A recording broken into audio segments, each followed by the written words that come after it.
Branding होत चाललंय शाळांचं. म्हणजे शाळा जे विद्येचं माहेरघर आपण म्हणत होतो, त्या ठिकाणी ते काय होत चाललंय, कॉर्पोरेट ऑफिस होत चाललेत.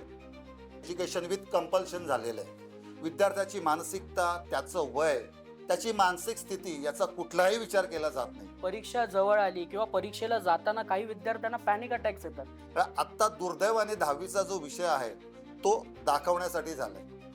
इथे बोर्डाने आणि विद्यापीठाने सुंदर व्यवस्था केली. पहिलीपासून 15वी पुस्तकाच्या बाहेरचं विचारायचं नाही. मग पेपर फुटलेलाच आहे. अभ्यास केला का रे? तू अभ्यास केला का? हा प्रश्न सारखा विचारला जातो. या परीक्षेचं घ्यायचं नसतं टेन्शन, ते असतं एक सुंदर सेलिब्रेशन. नमस्कार मंडळी, मी मंदार मंगेश गावडे स्वागत करतो तुमचं तुमच्या आवडत्या पॉडकास्टमध्ये, ज्याचं नाव आहे बीके टॉक्स. प्रश्न जनसामान्यांचे, उत्तर भांडूप कांजूरकरांचे.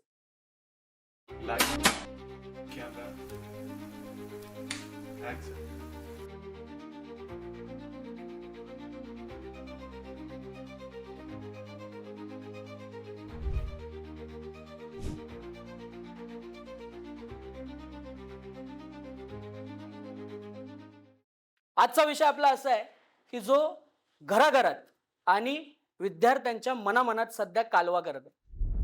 परीक्षेला जाता जाता शालांत परीक्षा आली आहे, बोर्डाची परीक्षा आली आहे, आणि परीक्षा आली की अभ्यासापेक्षा वाढते ती भीती. तर भीती कसली? तर माझा पेपर वेळेवरच होईल का? मग मला हा विषय जमेलच का? माझ्या आईवडिलांचे जे अपेक्षा आहेत ते मी पूर्ण करू शकेन का? असे तत्सम विचार आपल्या मनात येतात आणि आपल्याला वाटायला लागते ती भीती.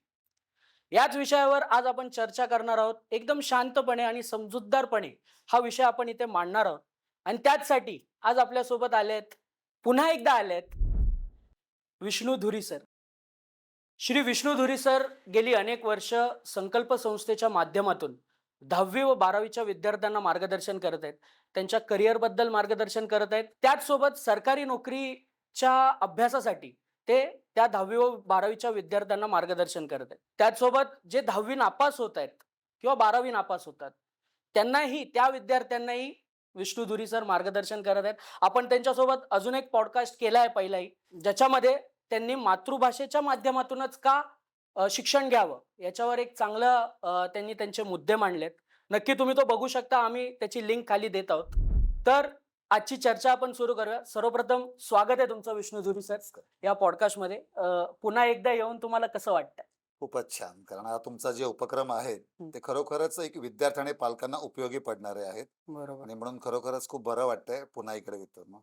आपण गेली अनेक वर्ष विद्यार्थ्यांना मार्गदर्शन करत आहात आणि या मार्गदर्शनाच्या माध्यमातून भले ती 10वी असेल, 12वी असेल, ग्रॅज्युएशन असेल किंवा मग कुठली तरी सरकारी नोकरीची परीक्षा असेल, पण परीक्षा आली की सर्वात येते ती भीती. तर त्याबद्दल तुम्ही काय सांगाल किंवा त्या भीतीबद्दल तुम्ही काही सांगू शकाल का? साधारण माणूस घाबरतो केव्हा, जेव्हा त्याची तयारी झालेली नसते. बरोबर. आपण बघतो 10वी आणि 12वी सोडाच, पण इव्हन पहिली आणि दुसरीची परीक्षा जरी असेल तरी सुद्धा भीती विद्यार्थ्यांपेक्षा पालकांमध्ये आपण अधिक प्रमाणात बघतो. याचं कारणच मुळात असं आहे की ज्यावेळी आपण एखादी गोष्ट करतो आणि ती सिद्ध करायची वेळ येते त्यावेळी आपल्याला परीक्षा द्यावी लागते. मग परीक्षा 10वीची असो, 5वीची असो किंवा 12वीची असो. आणि त्यामुळे भीती म्हणजे नेहमी असं म्हणतात मानसशास्त्रीय दृष्टिकोनातून, तणाव हा चांगला पण असतो आणि वाईट पण असतो. म्हणजे जो तणाव किंवा स्ट्रेस आपण जर घेतला अभ्यासापुरता तर अधिक चांगला आहे, पण अभ्यासा व्यतिरिक्त अधिक जर तणाव घेतला म्हणजे जे भीतीत रूपांतर होतं तर तो वाईट आहे. त्यामुळे भीती मला वाटतं ते स्वाभाविक आहे. कुठलीही व्यक्ती असो, पहिली आणि दुसरीतली असो, 10वी 12वी असो किंवा अगदी नोकरी करता जाणारा पदवीधर विद्यार्थी असो, भीती ही आहेच. कारण तो एक स्वभावाचा मला वाटतं एक भाग आहे. त्यामुळे भीती याला आपण आत्मविश्वासाने सामोरं जाणं हाच त्यावर एक उपाय आहे. पण ही भीती जी असते ती अभ्यासाची असते की मग अपेक्षांची असते, कसली असते नेमकी?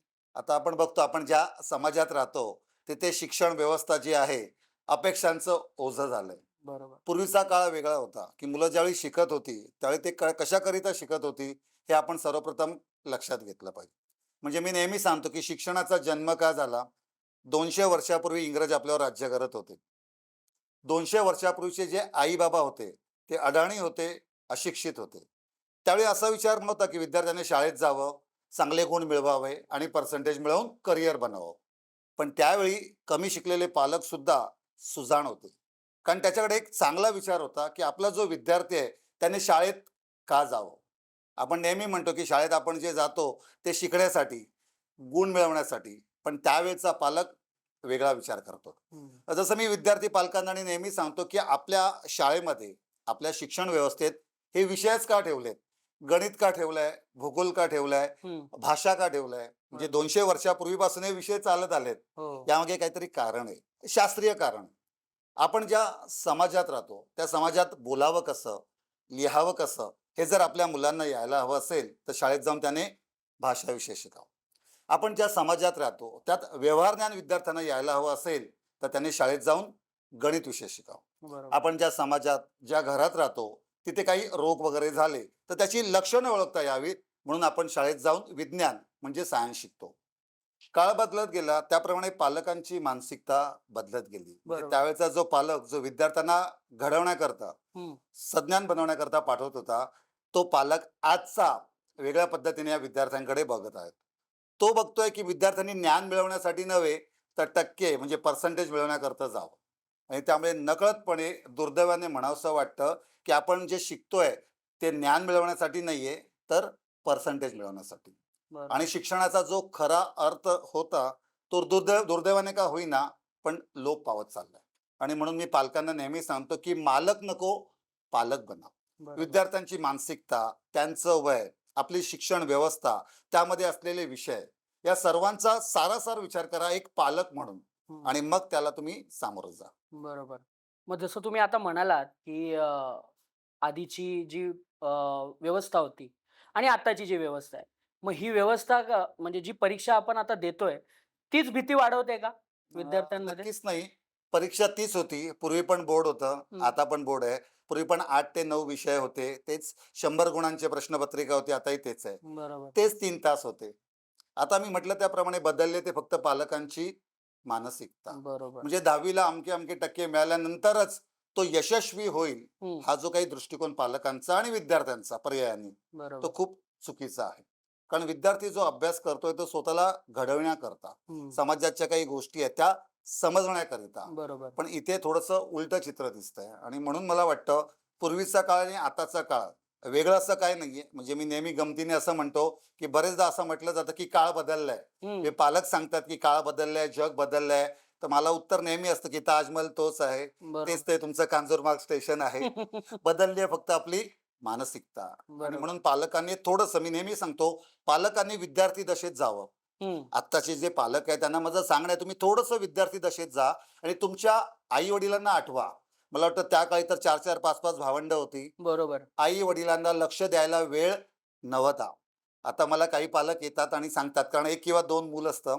तर पालक मला येऊन सांगतात, की "सर बघा एकच मूल आहे. आम्ही एवढं त्याच्यासाठी करतो, एवढं मागे लागतो, पण तो आमचं ऐकतच नाही, हं. अभ्यास करत नाही." तर मी बरोबर. म्हणतो तुमच्या प्रश्नातच उत्तर आहे. तुम्ही एवढे मागे लागता, की जेणेकरून तो तुमचं तो ऐकतच नाही.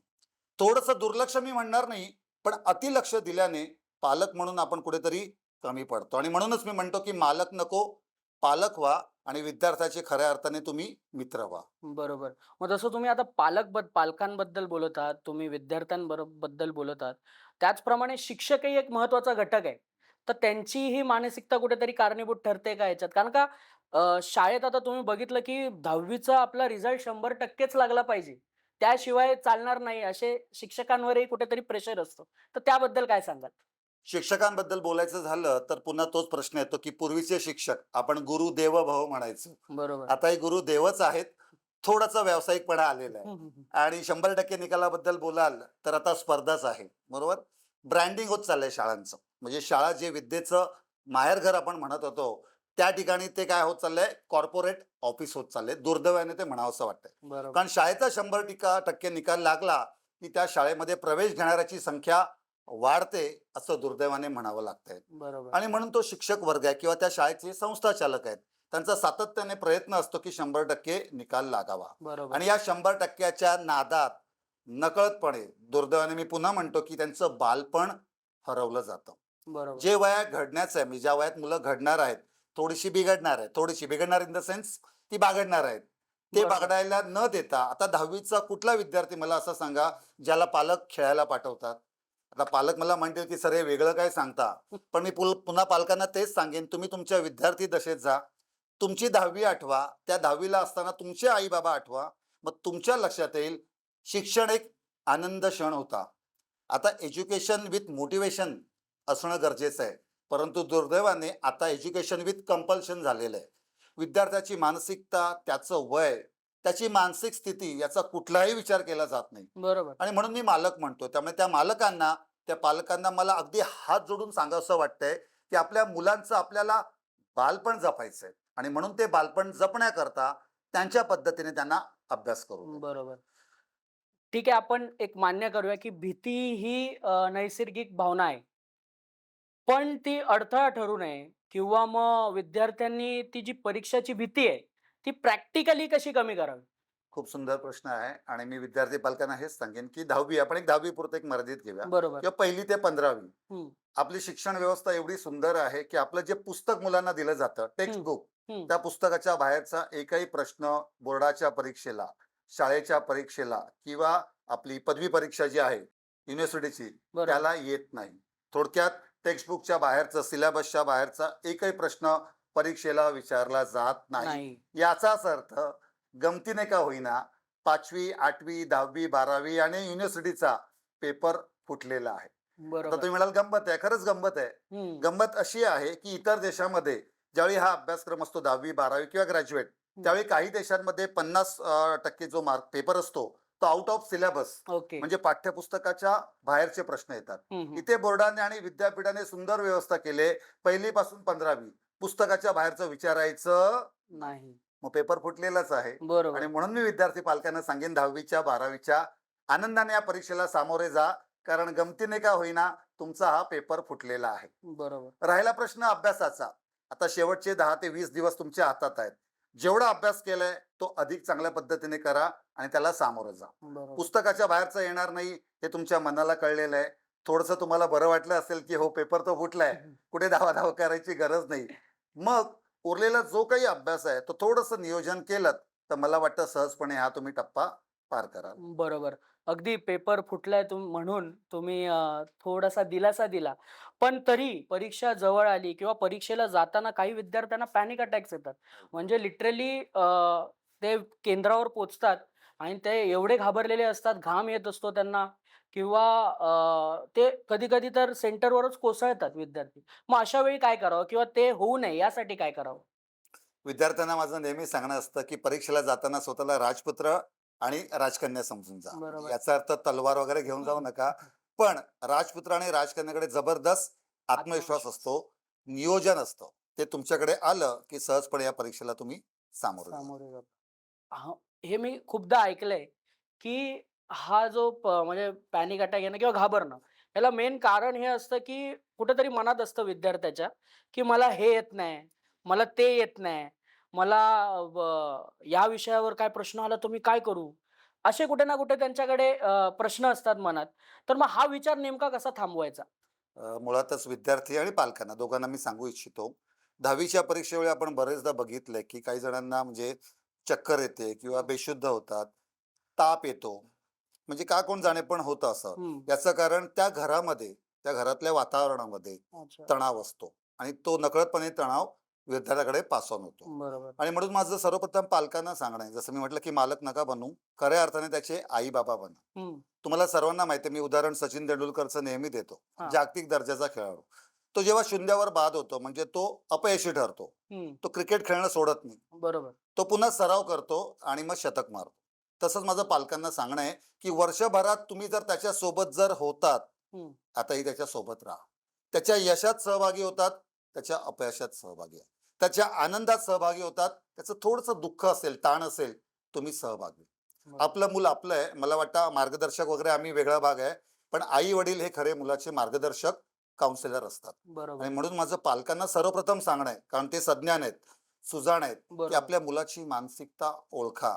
त्याला जर 10वीचं दडपण आलं असेल तर त्याला सर्वप्रथम सांगा, तुझ्या यशात आणि तुझ्या अपयशात आम्ही तुझ्या सोबत आहोत. सोबतच.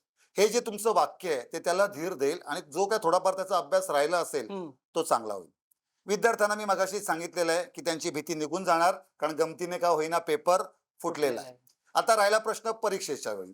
तर मी नेहमी सांगतो प्रिकॉशन बिफोर एक्झामिनेशन. हम्म, म्हणजे परीक्षेला जाताना काय काळजी घ्यायची. हम्म, एक साधं उदाहरण देतो. 10 दिवस अगोदर किंवा 10 दिवस अगोदर हॉल तिकीट मिळतं बरोबर. आणि त्यानंतर परीक्षेचा दिवस उजाडतो. पण जेव्हा परीक्षेचा दिवस उजाडतो, जसं आता 20 फेब्रुवारीला 10वीची परीक्षा आहे, एक हम्म, उदाहरण देतो. 19ला फोन कॉल चालू होतात, काका मामा नातेवाईक. हम्म, आणि त्या फोन कॉलमध्ये गडबड अशी होते की एखादा नातेवाईक वेगळं काहीतरी बोलून जातो की बरोबर. आमच्या वेळी परीक्षेला ना असं होतं आणि असा प्रॉब्लेम झाला आणि मग बरंच काही झालं. हो. नकळतपणे त्या बालमनावर ते प्रतिबिंब उमटतं.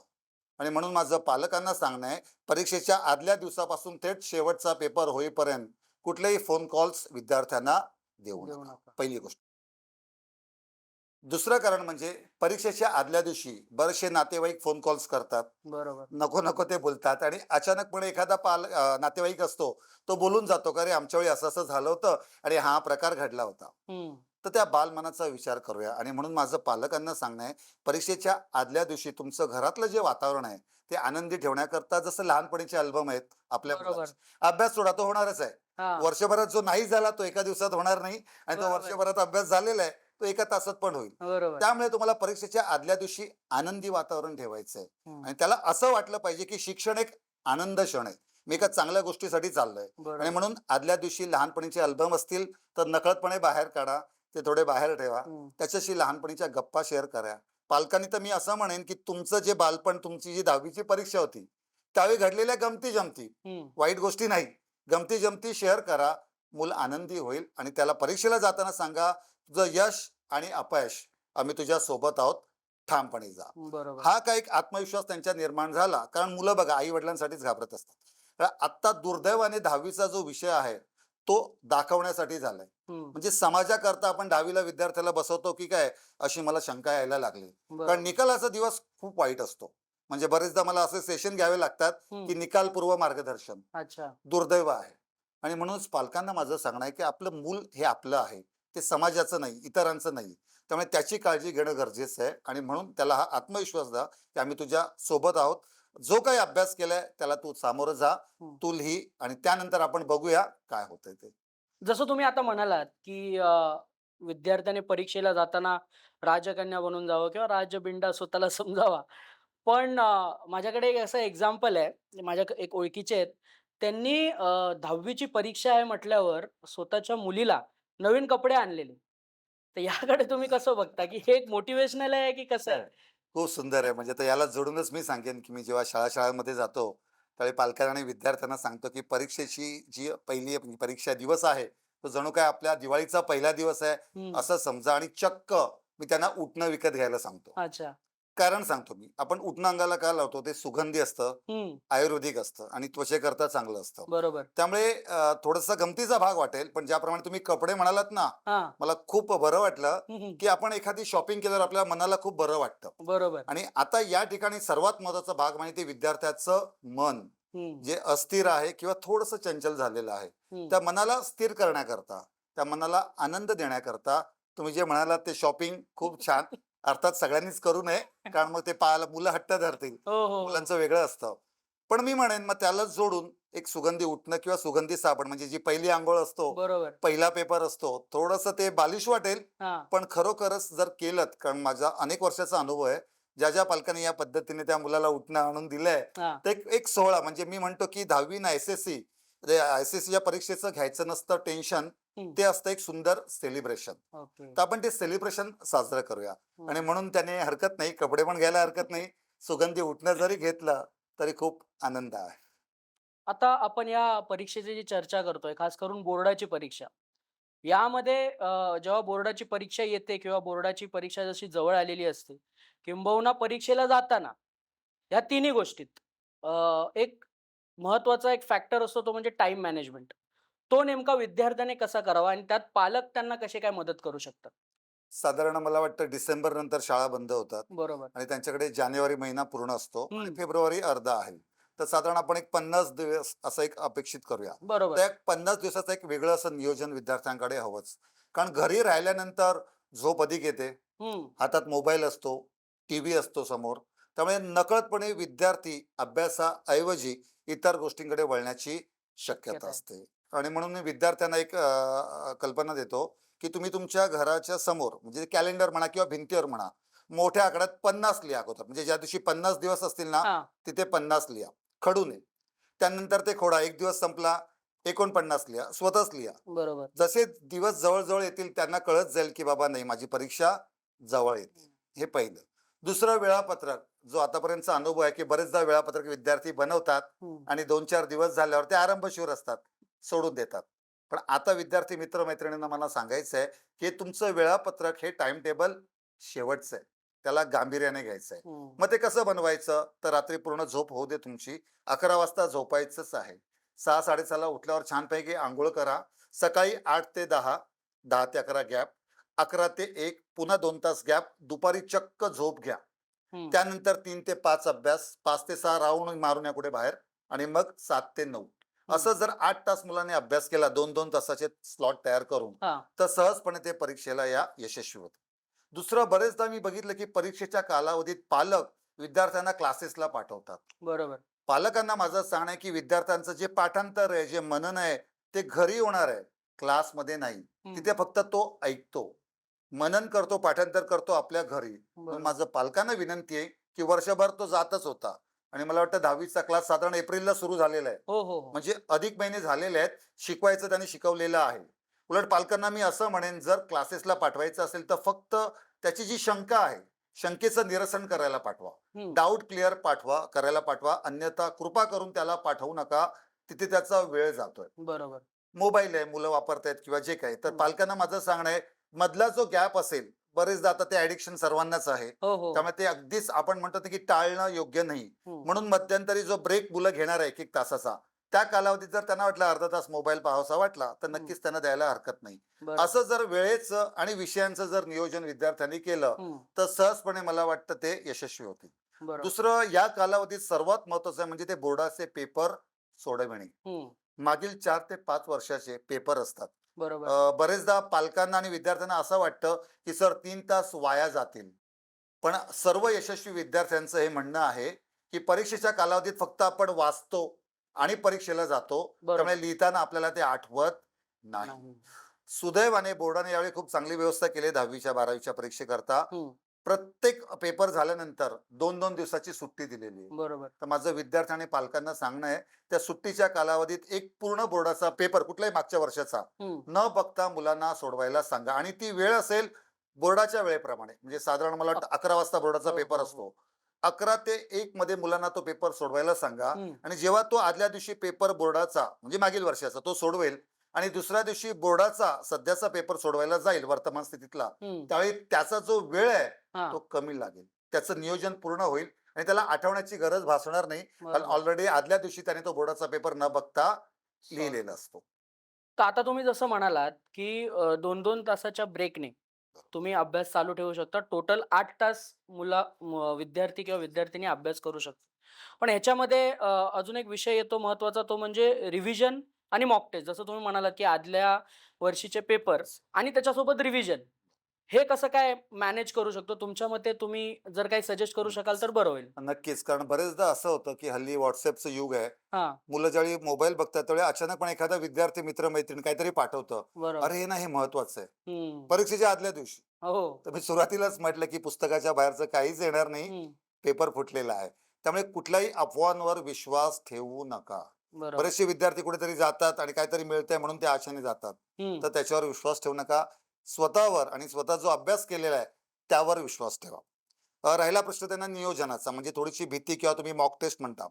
हे जे 2-2 तास मी सांगितले, त्यामध्ये त्यांना रिव्हिजन करायचे. हं. नवीन प्रश्नांना हात घालायचा नाही. बरोबर. कारण बरेचदा असं होतं, की जो प्रश्न नाही केलेला आहे, हं. तो नकळतपणे WhatsAppवर कोणीतरी पाठवतं आणि मुलं जो अभ्यास केलेला आहे, त्याकडे दुर्लक्ष करतात आणि जो नाही केलाय त्याकडे वेळ घालवतात. बरोबर. त्यामुळे जो केलेला अभ्यास तो पण विसरायला होतो. हं. आणि म्हणून मला सांगायचं की अभ्यास जो काही वर्षभर झालेला आहे, त्याची रिव्हिजन करणं याला महत्त्व आहे. आणि म्हणून परीक्षेच्या आदल्या दिवशी फक्त रिव्हिजन करा. 2-2 तासाच्या गॅपमध्ये जे काही तुम्ही केलेलं आहे, हं. आठवायचा प्रयत्न करा आणि त्यातले 3 तास मी म्हटलं त्याप्रमाणे एखादा पेपर सोडवा. हे पुरेसे आहेत. बरोबर. आणि यातही तुम्ही जसं म्हणालात, की रात्री 11 वाजता कुठल्याही परिस्थितीत झोपायचंच आहे. बरं. तर मग असं का? म्हणजे हे तुम्ही का असं सजेस्ट करताय? साधारण काय होतं बरेचदा आता मगाशीच तुम्ही म्हटलं की कोणाला हं, चक्कर येते, कोणी बेशुद्ध पडतं. या कालावधीत मुलांच्या आरोग्याकडे हं. नकळतपणे थोडंसं दुर्लक्ष होतं आणि तुम्हाला सर्वांना माहिती आहे 10वीचं जे मूल आहे ज्याचं वय 15 ते 16 वर्ष आहे, बरोबर. त्याला किमान 7 ते 8 तास झोप आवश्यक आहे. मी अशी अनेक उदाहरणं बघितलीत, की काही जण ते रात के शहंशाह असतात. हं, हं. मग त्यांच्या भाषेत मी नाईट मारणार. हो, हो. नाईट मारतात आणि परीक्षेला गेलं की मग ते आडवे होतात. याचं कारण आहे सायन्स. पुन्हा आपण सायन्स शिकतो, की हं, आपण रात्रभर जर झोप व्यवस्थित घेतली नाही, हं. तर सकाळी उठल्यावर तो ताण येणार, तो प्रेशर येणार आणि बरोबर. जे परीक्षेच्या वेळी त्याचं प्रतिबिंब उमटणार. हं, आणि म्हणून माझं प्रत्येक विद्यार्थ्याला सांगणं आहे, दुपारी वामकुक्षी अर्धा 1 तास ठीक आहे. म्हणजे जसं मी म्हटलं, की तुम्ही 1-1:30 ला जेवलात, की हं. 2 ते 3 एक वामकुक्षी घ्या. 3 ला गरमागरम चहा, कॉफी घेऊन 3 ते 5 अभ्यास करा. बरोबर. असं करत-करत जर केलंत, तर 11 वाजता झोप तुम्हाला येणारच. हं. अजून एक मी त्याला जोडून सांगेन, की परीक्षेच्या आदल्या दिवशी ज्यावेळी तुम्ही अंथरुणावर जातात, त्यावेळी मी मुलांना असं सांगेन, म्हणजे जे देवाला मानतात, जे काय असेल, ते हात जोडून देवाला सांगा, की माझ्या आयुष्यातला एक सुंदर दिवस येणार आहे. बरोबर. माझा बोर्डाचा पेपर येणार आहे, जो माझा अगोदरच फुटलेला आहे. हं. असं देवाला साकडं घाला आणि मग झोपी जा. झोप तुम्हाला चांगली येईल. आणि बरोबर. 8 तास झोप घेतल्यावर सकाळी तुम्ही फ्रेश होणार. दुसरं महत्त्वाचं आरोग्याचं. मी बरेचदा बघितलंय, विशेषतः मुली सकाळी खायला आवडत नाही. असं हां. काहीतरी असतं त्यांचं. हो. माझं प्रत्येक विद्यार्थी विद्यार्थिनीला सांगणं आहे, तुम्ही बोर्डाच्या प्रत्येक पेपरला सकाळी खाऊन जायचंच आहे. कारण बरोबर. तुम्ही आदल्या दिवशी जागरण करता किंवा अभ्यास करता. हं. तुम्ही थोडंसं काय म्हणतात ना, की तुमच्या जे पोटामध्ये जी काही ऊर्जा तुम्हाला निर्माण हं, करायची हं. असेल शरीरात, ती पोटातून जाते. आणि असं म्हणतात, की सुखाचा मार्ग हा पोटातून जातो. हो, हो. तर तुम्हाला पेपर आनंददायी व्हायचा असेल, तर सकाळी उठल्या-उठल्या पोळी भाजी म्हणा, बरोबर. फळांचा रस म्हणा, जे काही असेल, म्हणजे बाहेरचं नाही. ते किमान जर खाल्लत, तर नक्कीच त्याचा परिणाम जो परीक्षेच्या वेळी आहे, तो एक सकारात्मक दिसून येईल. बरोबर. तर हे झालं मॅनेजमेंट आपण त्याबद्दल जरा चर्चा केली. त्याच्याबरोबरच विद्यार्थ्यांमध्ये अजून एक डोकेदुखी असते. त्यांच्यासाठी जी डोकेदुखी असते, ती म्हणजे मोठे जे उत्तरं असतात, ते कसे पाठ करायचे किंवा त्याला काही अशी एक वेगळी काय म्हणतात त्याला अ, एक पद्धत आहे का? की ज्यामध्ये आपण हे मोठे प्रश्न आपल्या लक्षात राहतील. असे काही सजेशन तुम्ही देऊ शकाल तर बरं होईल. बरेचदा आपण बघितलंय, की विद्यार्थी मोठे प्रश्न म्हटले, की घाबरतात. हो, बरेचसे विद्यार्थी असं आहे. आणि मग त्या भीतीपायी ते मोठा प्रश्न करतच नाही हो. किंवा त्या वाटेला जातच नाही. आणि मग ते म्हणतात कधी-कधी ऑप्शनला. हं, पण तसं आपल्याला करायचं नाही. तुम्हाला मोठ्या प्रश्नांची पण उत्तर लक्षात ठेवायचे आणि छोट्या. जसं की म्हटलं, की हा कालावधी अत्यंत कमी आहे. हं. म्हणजे परीक्षेच्या आदल्या दिवशी नवीन प्रश्नांना हात घालणं, हे बरोबर. थोडंसं रिस्क आहे. हो. पण त्यातही जर मुलांना वाटत असेल, की तो आवश्यक भाग आहे, तर मोठ्या प्रश्नांची उत्तरं पाठ करताना मी नेहमी मुलांना सांगतो, 8 ते 10 ओळीचं उत्तर आहे. तर तुम्ही असं समजा, की 2 ओळी ज्या आहेत, ती मी सुरुवातीला करेन. हं. म्हणजे एका वाक्यात किंवा 2 वाक्यात उत्तरे लिहा त्या पद्धतीने. बरोबर. त्या 2 ओळी झाल्यावर त्या न बघता लिहून काढा. हं. मग पुढच्या 2 ओळी घ्या.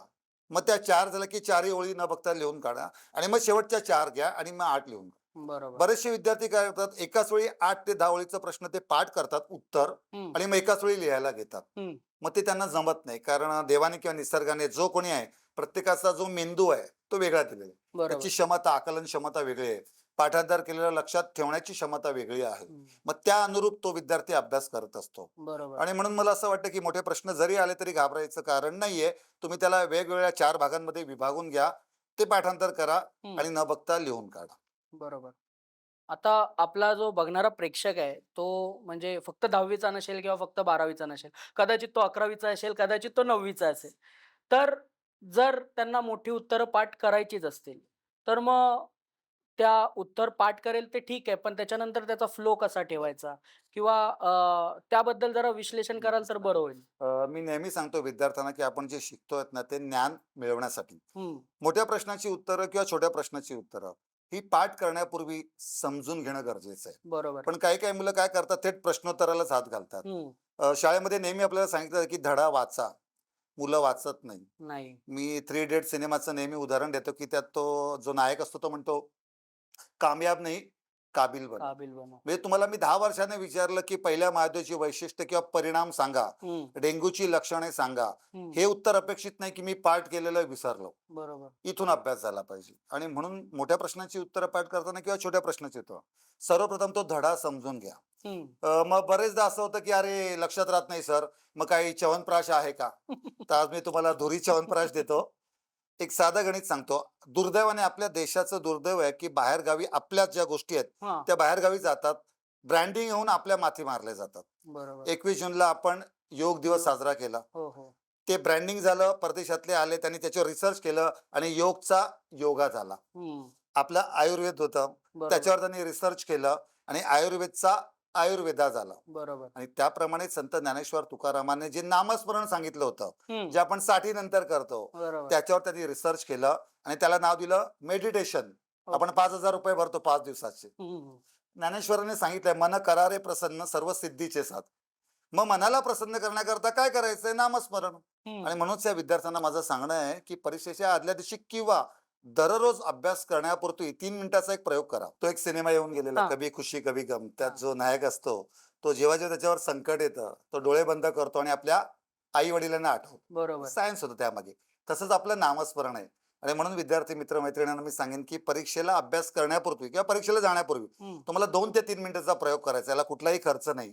आपले डोळे मिटायचे आणि इथे नामस्मरण करायचं. आपल्या आवडत्या देवाचं, हम्म. अगदीच नास्तिक असेल तर आई वडिलांचं. बरोबर. ते केल्याने तुमची जी मनाची म्हणतात ना शक्ती, आंतरिक शक्ती, अंतर्मनाची, हम्म. ती एवढी वाढेल, की परीक्षेच्या वेळी तुमची भीती दूर होईल आणि आत्मविश्वासाने या परीक्षेला तुम्ही सामोरं जाल. त्यामुळे बरोबर. मला 5वी, 10वी, 8वी, 12वी सर्वांना विद्यार्थ्यांना हेच सांगणं आहे, की मोठ्या प्रश्नांना घाबरू नका. त्याला तुम्ही या पद्धतीने सामोरं जा. बरोबर.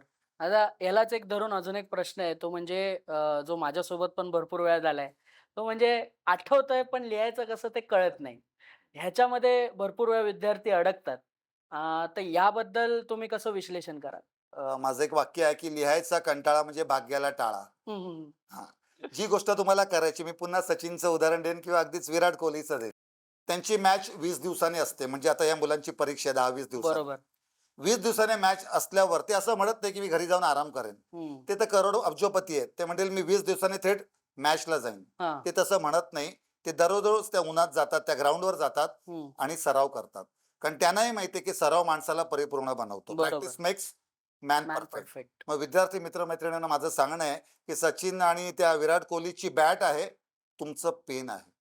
हं. ज्या ज्या प्रश्नाची उत्तरं तुम्ही पाठ कराल ती लगेचच न बघता लिहून काढा. हा लावा, चमत्कार घडेल. आपल्याकडे वेगळं आहे.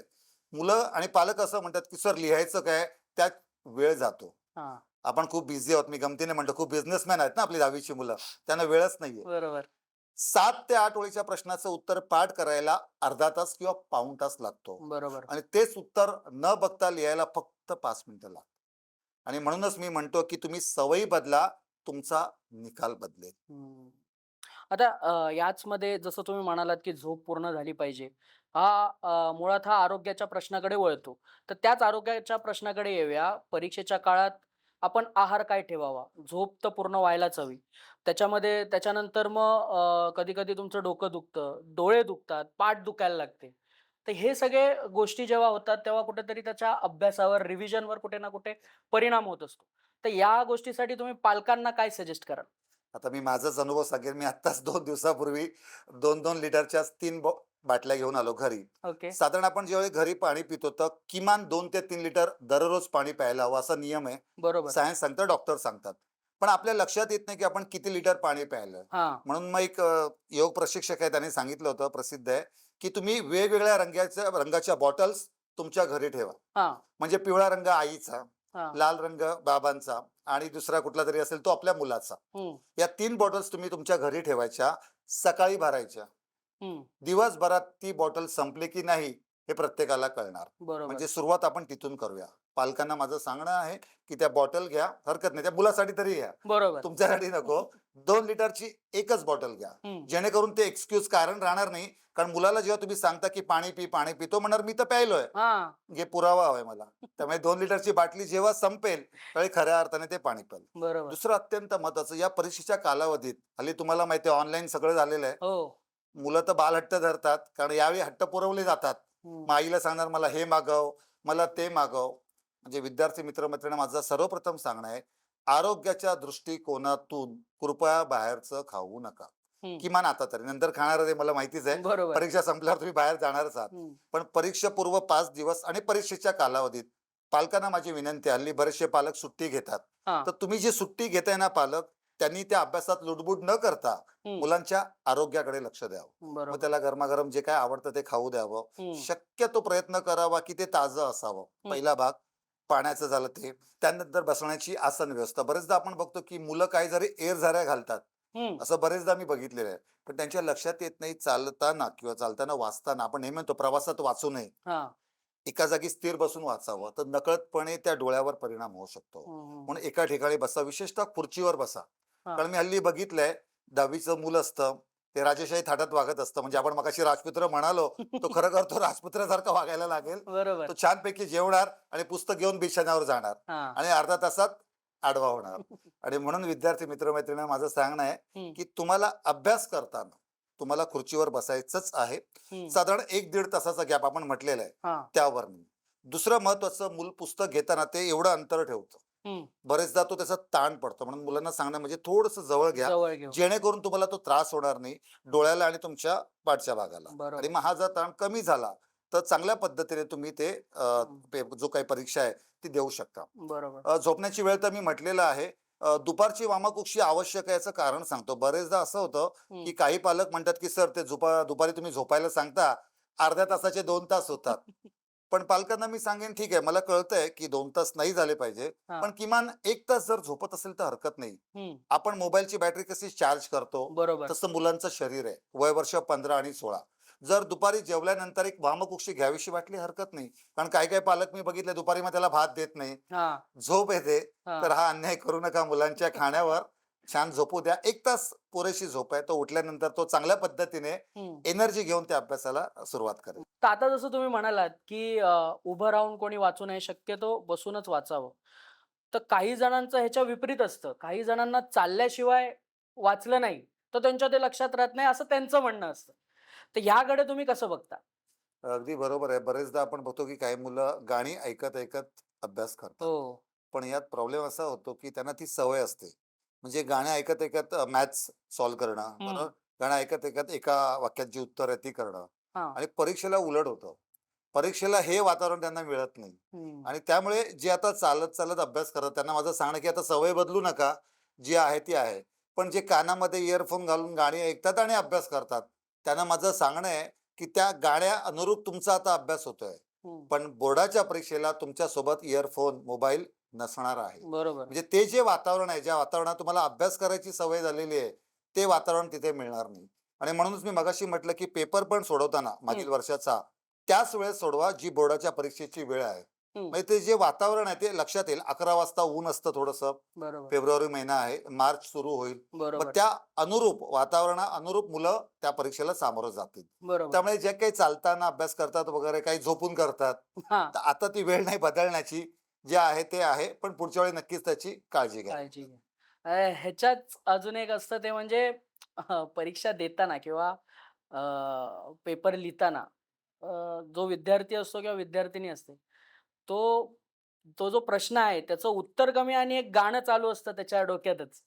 तर हे बरोबर आहे की चूक आहे, कसं आहे? नाही, नक्कीच चुकीचं. मी म्हटलं ना, की ती सवय, कारण तुम्ही जसं मी पेपर सोडवायला का सांगितला, की हं. आदल्या दिवशी, जेणेकरून त्याचा तुम्हाला सराव होईल आणि मग तो सराव तुम्हाला उपयोगी पडतो मुख्य परीक्षेच्या वेळी, हं. म्हणजे बोर्डाच्या परीक्षेच्या वेळी. बरोबर. ज्यावेळी परीक्षेच्या आदल्या दिवशी, बोर्डाच्या परीक्षेच्या आदल्या दिवशी तुम्ही 3 तासाचा पेपर ज्या पद्धतीने सोडवता न बघता, हां, एका वेळी एकाच ठिकाणी बसून, हां. दुसऱ्या दिवशी तोच प्रकार तुम्ही करता. बरोबर. 3 तास एका वेळी एकाच ठिकाणी बसून त्याच पद्धतीच्या, त्याच फॉर्मॅटचा पेपर तुम्हाला येतो. हं. मग तुम्हाला तो अधिक सोपा जातो, कारण अगोदरच तुम्ही आदल्या दिवशी त्याचा सराव केलेला असतो. बरोबर. आणि म्हणूनच कुठली गाणी न ऐकता, धावपळ गडबड न करता, एका जागेवर बसून तो पेपर सोडवावा, हं. ज्याचा उपयोग तुम्हाला त्या मुख्य परीक्षेकरता होईल. बरोबर. आणि जसं तुम्ही आता म्हणालात, की आहाराकडे पण आपण लक्ष दिलं पाहिजे. तर त्याचप्रमाणे काही लोकं चहा किंवा कॉफी किंवा एनर्जी ड्रिंक्स हे जास्त पितात. तर ह्याच्याकडे पण आपण कुठेतरी लक्ष दिलं पाहिजे का? नक्कीच. आता मी जसं म्हटलं, की पालकांना मी नेहमी सांगतो, की तुम्ही तुमचं बालपण आठवा. तुम्ही तुमची 10वी आठवा. हं. त्यावेळी तुमचे आई-बाबा आठवा. एवढे चोचले कोणी पुरवत नव्हते. बरोबर.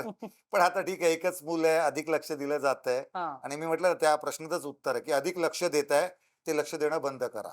बरोबर. पाण्यासारखं उत्तम म्हणतात ना औषध नाहीये. त्यामुळे बरोबर. 2 लिटर पोटात पाणी गेलं, हम्म. पोषक आहार जो काय आहे, जो तुम्ही पालक म्हणून आपण देत आहोत, देतच. गरमागरम जेवण ताजं द्या मुलांना. हम्म. एवढं जरी केलं आणि एखादं फळ सोबत दिलं, पुष्कळ झालं. तर वेगळं असं काहीतरी करण्याची गरज नाही. पण बरोबर. बरेचदा पालक अति करतात, डॉक्टरी सल्ला घेतात, डायटिशियन कडे जातात. हो. काही गरज नाही. ते 15-16 वर्षाचं मूल आहे, त्याला भरपूर खाऊ द्या.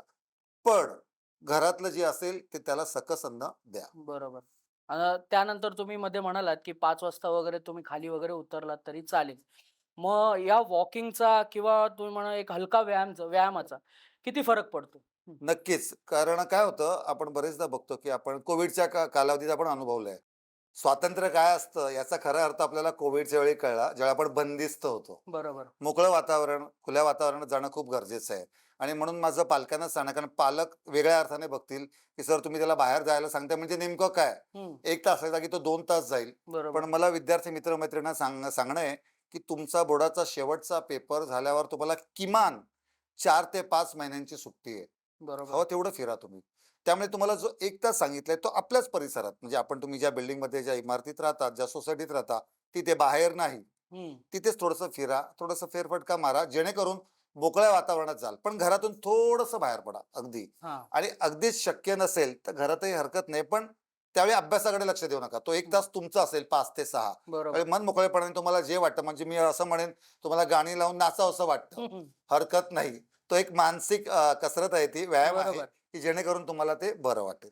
बरोबर. आणि आता तुम्ही जसं म्हणालात, की पालकांनी मालक होऊ नये. तर त्यालाच धरून एक प्रश्न येते म्हणजे या काळात, परीक्षेच्या काळात पालकांनी नेमकी आता कोणती भूमिका घ्यायची? आता आपण बरेच चर्चा केली त्यामध्ये बरंच तुम्ही सांगितलंत. तर अजून काही त्याच्यात राहिलं असेल तर ते नक्कीच, तुम्ही नक्की. नक्कीच. पालकांना मी म्हटलं, की 10वीचा जो विषय आहे किंवा 10वीला तुमचा विद्यार्थी बसलेला आहे, हं. याचं कोड कौतुक सगळीकडे करू नका. हं.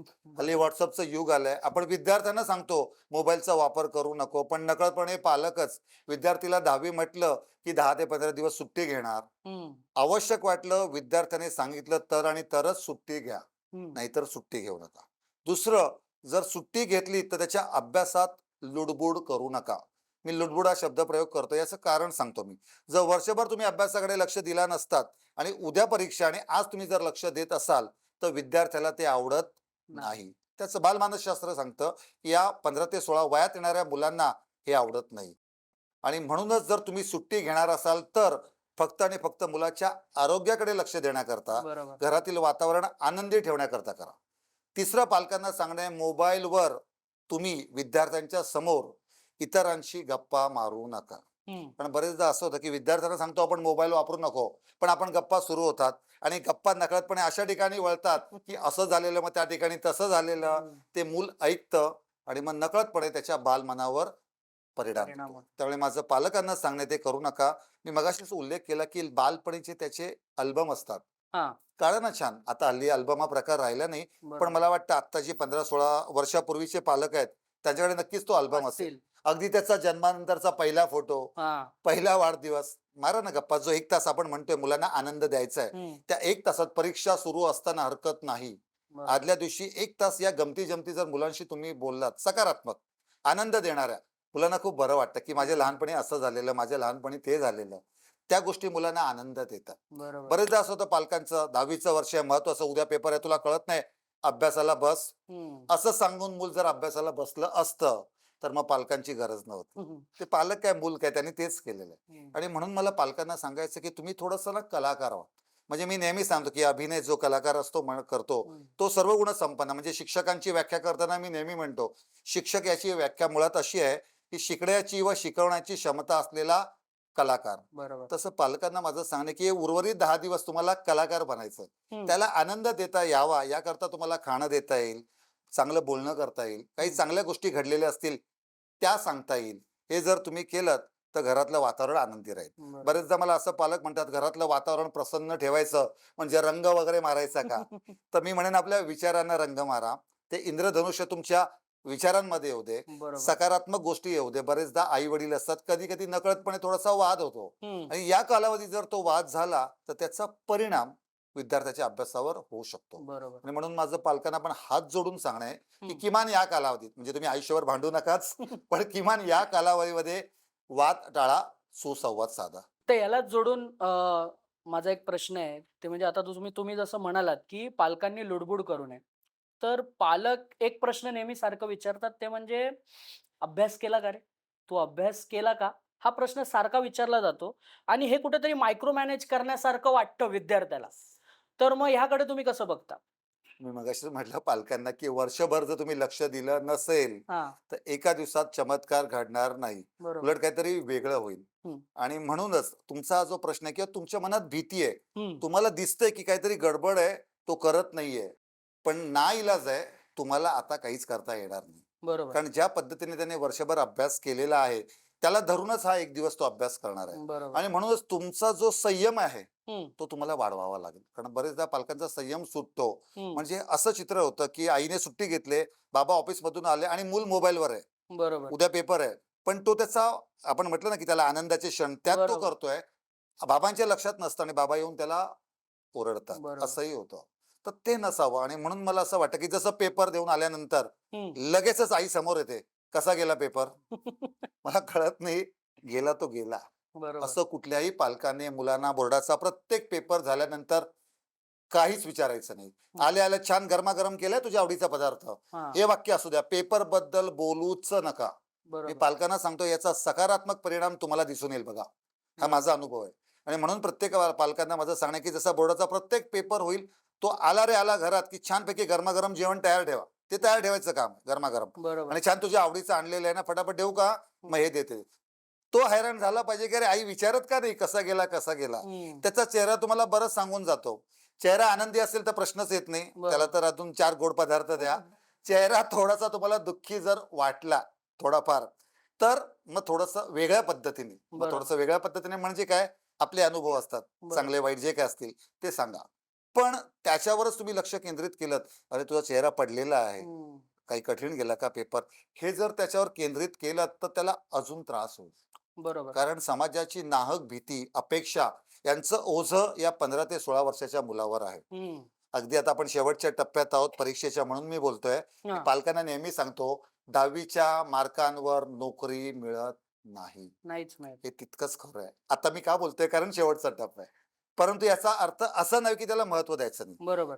पण मुलाने वर्षभर केलेला आहे अभ्यास आणि आता परीक्षेचा कालावधी आलाय, हं, तर त्यावेळी जर तुम्ही सारखं बोलत राहाल की केलास का? अभ्यासाला बस, तुला कळत नाही. म्हणजे हं. या ज्या काही नकारात्मक गोष्टी आहे, तो संयम पालकांनी अंगी बाणवावा आणि बरोबर, त्याला सकारात्मक पद्धतीने त्यांच्याशी संवाद साधावा. बरोबर.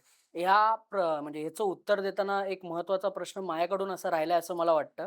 ते म्हणजे परीक्षा दिल्यावर जेव्हा विद्यार्थी येतो, तेव्हा आता तुम्ही जसं म्हणालात, की पालकाने अमुक-अमुक गोष्टी कराव्या. तसंच विद्यार्थ्यानेही काय करावं? कारण का परीक्षा झाल्यावर म्हणजे एक पेपर देऊन आल्यावर त्याच्या मनात काही ना काहीतरी असतं. एकतर पेपर चांगला गेला असतो किंवा वाईट गेला असतो किंवा मध्ये असतो तो. हे बरोबर नाही गेले, ते बरोबर आहे. हे त्याच्या डोक्यात विचार असतात आणि ठीक आहे आता तरी सरकारने 2 दिवस सुट्टी दिली आहे. पण तरी हे 2 दिवसच जर त्या विचारात गेले तर?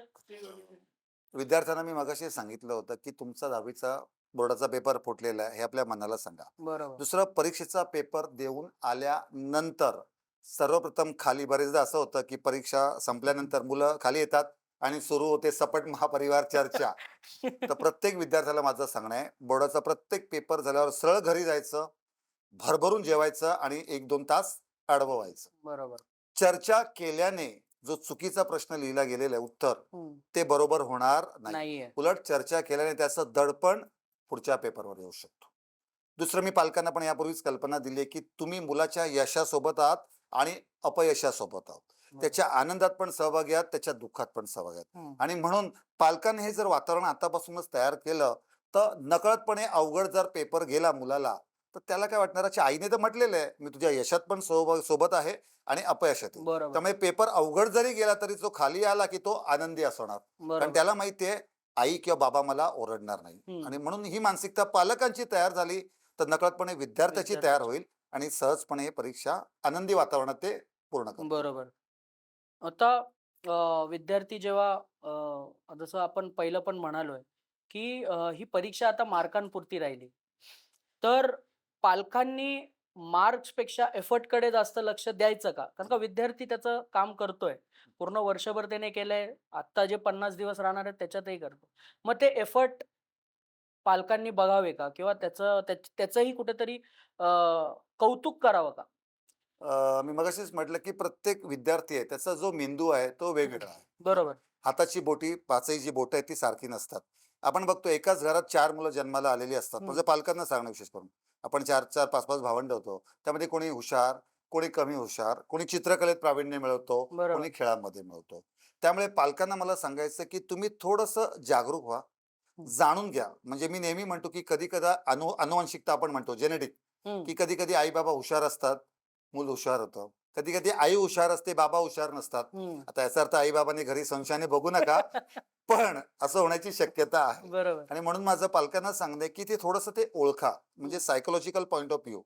मानसशास्त्रीय दृष्टिकोनातून, सायंटिफिक दृष्टिकोनातून थोडंसं ओळखा. बरोबर. राहिला प्रश्न त्याचे एफर्ट्स, तो घेतच आहे. कारण वर्षभर त्याने अभ्यास केलेला आहे, तो घेणार आहे. हं. यानंतर म्हणजे 10वी परीक्षा झाल्यानंतर तुम्हाला एक अंदाज येईल, की आपलं मूल कुठल्या क्षेत्रात प्रावीण्य मिळवतं किंवा कुठे बरोबर. जातं. मग त्या अनुरूप तुम्ही मग प्रयत्न करा. पण हं. आता ही वेळ नाहीये, की त्याला कमी वेळात त्याचे एफर्ट्स किंवा त्याने कुठल्या अभ्यासात किंवा कुठल्या विषयात अधिक लक्ष द्यायला हवं हं. किंवा कुठल्या पद्धतीने अभ्यास करायला हवा, हां. ही सांगण्याची निश्चितपणे पालकांची वेळ नाहीये. नाही. जसं आपल्या या चर्चेत एक जाणवलं ते म्हणजे एक विद्यार्थ्याचा स्वतःचा वेळ, तो म्हणजे एक संध्याकाळचा वेळ असेल. त्याच्यामध्ये तुम्ही म्हणालात, की अगदी डान्स केला तरी चालेल, सोशल मीडियावर थोडं सर्फ केलं तरी चालेल. पण ह्या सोशल मीडियाचा वापर कितपत योग्य आहे पालकांनीही आणि विद्यार्थ्यांनी? कारण का या सोशल मीडियाद्वारे भरपूर काही मेसेज फिरत असतात. त्याचप्रमाणे काही न्यूज पण येत असतात. कधी-कधी न्यूज पण येते जी अ, कदाचित आपल्या मेंटल हेल्थला डिस्टर्ब करू शकते. तर मग हे आपण किती ॲब्सॉर्ब करावं? मी नेहमी म्हणत आलो, की जेवढं सोसल, तेवढं हं. सोशल मीडियाचा वापर करा, असं बरोबर. आहे. त्यामुळे पालकांना पण तेच सांगणं आहे, विद्यार्थ्यांना पण तेच सांगणं आहे. आता विद्यार्थी साधारण परीक्षा देऊन आल्यानंतर तुम्ही कितीही म्हटलत, तरी मोबाईलकडे त्याचे हात वळणार. वळणारच आहेत. विद्यार्थ्याला माझं सांगणं आहे, की तुम्हाला जे काही रील्स किंवा काही जे बघता, ते साधारण आनंद देणारे म्हणजे हां. ते रील्स बघा. आता बरेचदा असं होतं, ज्यावेळी आपण रील्स बघतो, म्हणजे पालकांना पण तो नियम लागू होतो. हं. त्या रील्समुळे तुमच्या भावनांशी खेळतात. बरोबर. म्हणजे सुरुवातीला एखादा कुत्रा येतो, तो हं. छान उड्या मारत असतो. हां. आपण आनंदी होतो. आपली भावना आनंदाची असते. दुसऱ्या रीलमध्ये त्याच कुत्र्याला 4 जण मारतायत. हां. तो रक्तबंबाळ होतोय. आपल्या मनात दुःख तयार. बरोबर. परत तिसऱ्या रीलला तो गमती-जमती करतोय. हं. तर आपल्या भावनांशी खेळणाऱ्या रील्स हा सोशल मीडिया आहे. बरोबर. आणि म्हणून शक्यतो जर तुम्हाला मोबाईलचा वापर करायचा असेलच, तर मी म्हणेन की आनंद देणारे एखादे त्या कॉमेडी क्लिप्स किंवा काही जे हां, हां, असतील, हां. तेवढं बघणं मर्यादित आहे. पालकांना मी मगाशीच म्हटलं, की पालकांनी निक्षून माझं सांगणं आहे, या कालावधीत तुम्ही त्याच्या समोर बसून असं करत बसू नका. म्हणजे बरेचदा असं होतं, की "अरे, मी तर सायलेंट मोडवर ठेवलाय, इयरफोन कानात आहे, त्याला काय हां. फरक पडतो?" साहजिकच आहे त्या वातावरणात 16 वर्षाचं मूल तुम्ही काय करताय? तुमचा चेहरा तुम्ही हसलात किंवा बघताय, तर त्याला ते कळणारच आहे. बरोबर. म्हणून किमान जे काही तुम्हाला करायचं असेल ते बाहेर करून या. आतमध्ये आलात, की जो नियम विद्यार्थ्याला, तोच नियम पालकांना. बरोबर. जसं तुम्ही म्हणालात, की हॅपी क्लिप्स बघा किंवा काही. तर त्याचप्रमाणे सध्या सोशल मीडियावर मोटिव्हेशनल स्पीकर्स भरपूर आले. अगदी तर त्यांचे व्हिडिओ जर आले, तर बरोबर. ते बघावे की नाही बघावे? नक्कीच काहीच हरकत नाही. म्हणजे आपण आता बऱ्याच गोष्टी त्याला म्हणतात ना, की हे करा, ते करा. तर मी तेच सांगेन, जे थोडंफार तुम्हाला आनंद देतं. आता हं. एखाद्याला खाण्यातला आनंद मिळतो. बरोबर. एखादा म्हणेल मला नाचायचंय, त्यातून आनंद मिळतोय. हं. एखादा म्हणेल मला विशिष्ट भाग बघायचा आहे. एखाद्याला ते नॅशनल जिओग्राफी बघायला आवडते. तेवढा काळ तो ते बघेल. एखाद्याला हं. गप्पा मारायला आवडेल आई-वडिलांशी, बरोबर. काही हरकत नाही. त्यामुळे त्याला जे वाटतं ते त्याला करू द्या, करू द्या. ठराविक कालावधीपुरतं. अ, तुम्ही जो ग्रुप स्टडीबद्दल जो तुम्ही बोललात, की सोलो स्टडी प्रिफर करा, असं का? याचं कारण सांगतो मी. ग्रुप स्टडी हा ज्यावेळी स्पर्धा परीक्षा आपण देतो, हं. जसं मी सरकारी नोकरीचं मार्गदर्शन हं. करतो, त्यावेळी ग्रुप स्टडी उपयोगाचा असतो. बरोबर. ग्रुपमध्ये 10वीचं जे मूल 15 आणि 16 वर्षाचं आहे, त्याला 4 जणांच्या ग्रुपवर पाठवलात, तर अभ्यास बाजूला राहणार आहे हां. आणि इतर गोष्टी सुरू होणार आहे. आणि म्हणूनच जो काही ग्रुप स्टडी करायचा आहे, तो शेवटचा पेपर झाल्यानंतर नंतर. त्याला त्यांचा सोशल स्टडी करू दे. आता एक असं एक रॅपिड फायर सेक्शन आहे. पण हा रॅपिड फायर सेक्शन ॲक्चुअली विद्यार्थ्यांबद्दल आहे आणि पालकांबद्दल आहे. बरं. म्हणजे असे 2 गोष्टी तुम्हाला सांगितल्या जातील, की त्याच्यापैकी विद्यार्थ्याने किंवा पालकाने काय करावं? काय? लास्टचे 10 दिवस आहेत. रिव्हिजन की न्यू स्टडी? नक्कीच रिव्हिजन, ग्रुप स्टडी की सोलो स्टडी? Solo study. रात्रीचा अभ्यास की सकाळचा अभ्यास? रात्री थोडा कमी, सकाळी अधिक. मॉक टेस्ट घ्यावेत का?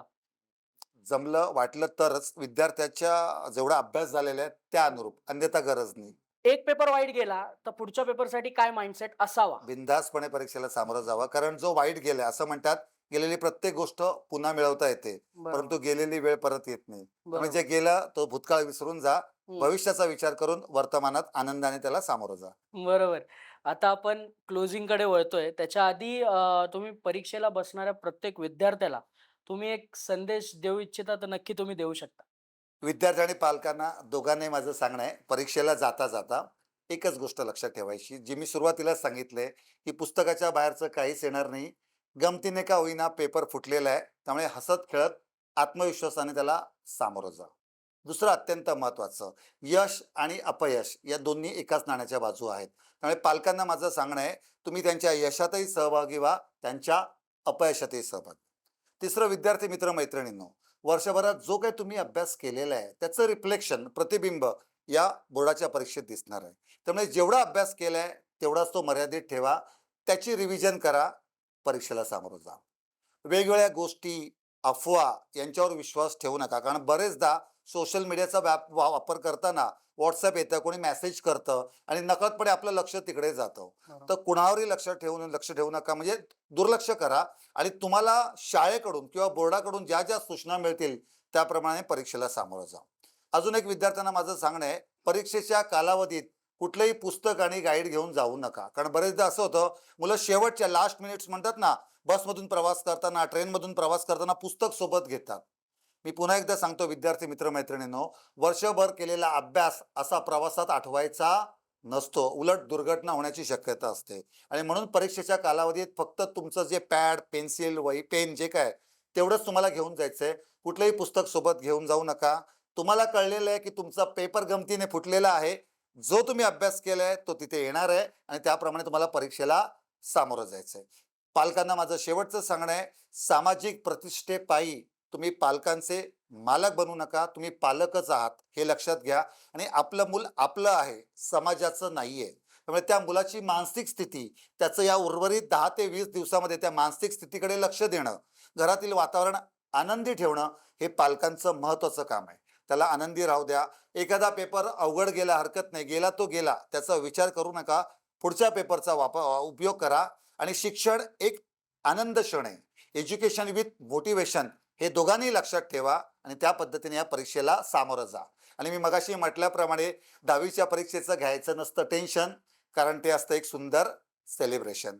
So just let's celebrate it. नक्कीच सर, धन्यवाद. आता एक शेवटचा प्रश्न आणि जो माझा ॲक्च्युअली आवडता प्रश्न आहे, ते म्हणजे बीके टॉक्सवर पुन्हा येण्याचा अनुभव कसा होता? नक्कीच ऐकायला आवडेल. नाही, मला तर खरंच सांगतो की तुम्ही जे विषय निवडतात ते खरोखरच एवढे उपयोगाचे आहेत समाजाकरिता.